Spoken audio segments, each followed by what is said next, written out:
All right, hey everyone. Okay, welcome.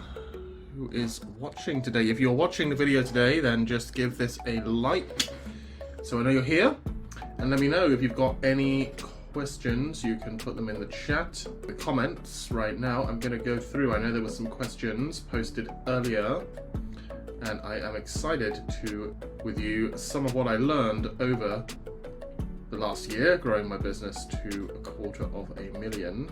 I'm going to focus on what you most need help with. So, Karen is asking how to get new clients and or what part of the business is worth it to outsource.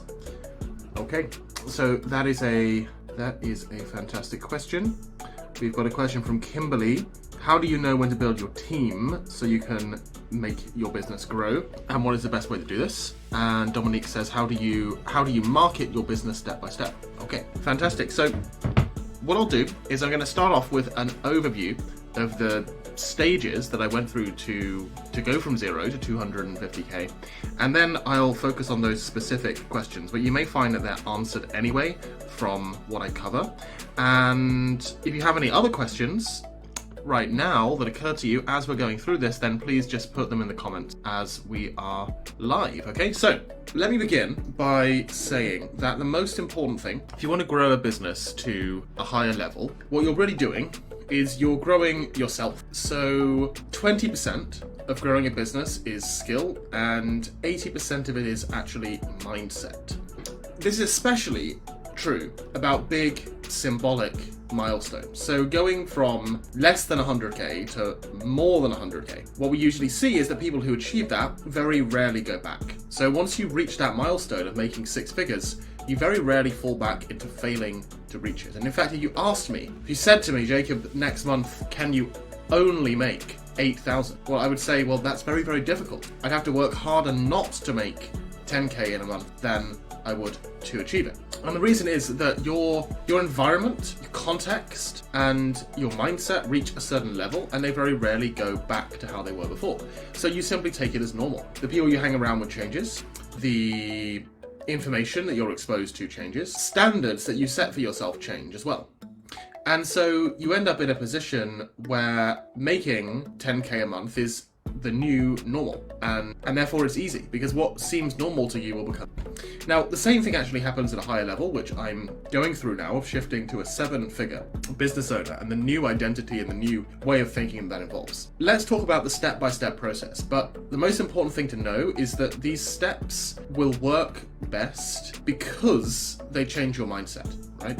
And so this information on its own doesn't do anything. It's actually the way that you respond to the information that makes. So I could tell you in a list, these are all the things I did, and I could show you how to click through every single thing. And for the clients that are in my accelerator, I do that. But what makes the most difference is accountability and actually having that person to check on you to make sure that you're doing what you said you're going to do, so that you implement and upgrading your standards of what is normal. So you're hanging out with other people that are running 6-figure businesses, that are making that kind of money, and so the conversations are not about, the economy is going into recession and the fuel prices are going up and what am I going to do?